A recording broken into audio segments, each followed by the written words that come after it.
but not boring ones. I promise they won't be boring, Albert. Now come on. Albert? Albert?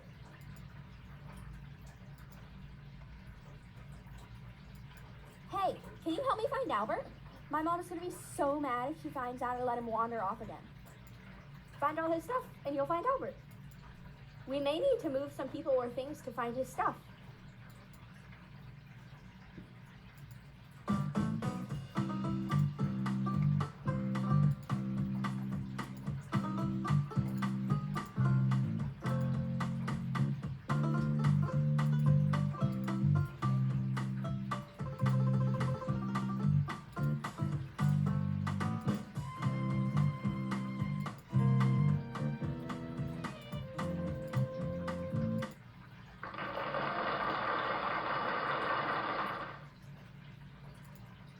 And hey, there's Grandma's camper. Grandma! Albert. Oh, look, it's all of my favorite grandchildren. And did you bring a friend, too? Hello there. You can call me Kunshi. That means Grandma. I know I'm not your grandma, but everyone just calls me that. I'm bored. Can you tell me a story? Yes, just let me get set up here a little bit more. Can you help me? For many people, modern-day powwows are also a source of commerce, which is another way of saying business, or buying and selling goods. Artists, jewelers, makers of traditional and modern clothing, quilters, craftsmen, food trucks, and more participate in powwows as vendors, where they set up a table or a small stand and sell items they made or other goods. Some people just sell items at local powwows, but others travel to powwows all around the country, of course, to buy things, whether it's beadwork or artwork or food or whatever else you might want to get at a powwow. You'll need money. At this powwow, you earn in-game money by completing activities and challenges. And you'll even learn some stuff and have fun along the way.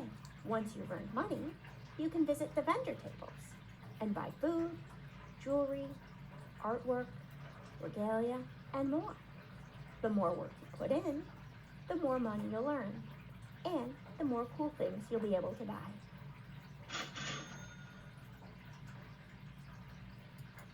Now I'm even more bored. Can someone please tell me a story? Does anyone here have a story they can tell Albert before he dies of boredom? I know one. Oh, I've got a better one. You don't even know the story I'm going to tell.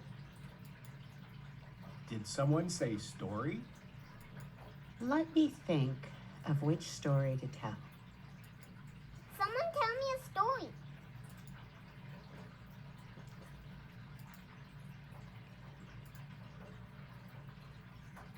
Careful in those woods.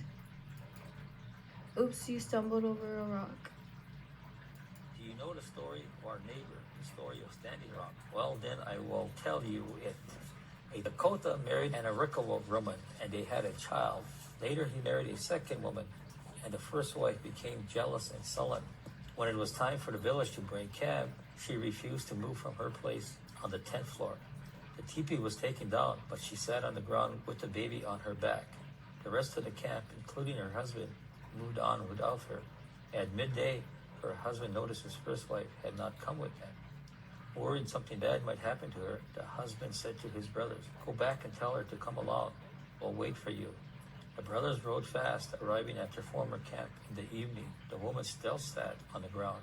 "Hooka, get up," one of the brothers called. "Well, we have come back for you. Everyone is waiting." She was silent. When the brothers reached out to her and touched her head, he found she had turned to stone. The brothers returned to the others, but no one believed her story. So the husband and the entire village returned to the earlier camp. As they got closer, they saw the first wife sitting where they had left her. Only it was true. She had turned to stone. Refusing to leave her again, they made a travois, which is almost like a stretcher, fastened out of wood that is dragged behind a horse, and they loaded her up and brought her with them. The stone was considered holy and given an honor in the middle of the camp. Whenever the people moved, He brought the stone with him until they settled permanently. If you're ever in 48th, North Dakota, you can see the Standing Rock where it still stands to this day.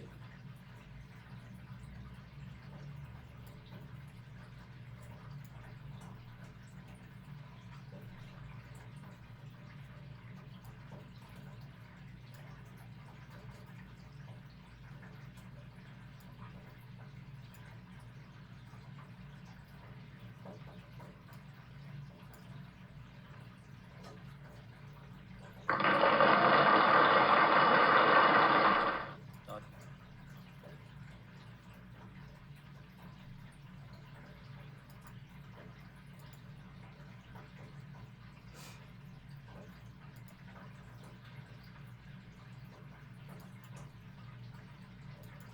There you are, girls, you're dancing soon. Adam, Albert, you boys come too. You know those flowers aren't just pretty, our people have used them for medicine for generations. In fact, it reminds me of a story my great-grandmother told me about when a sickness spread through her village when she was about your age. Her grandma knew all about plants and herbs.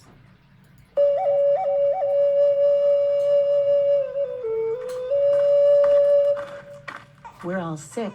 We've been waiting for you to come back. Grandma says there's an herb we can use to make medicine.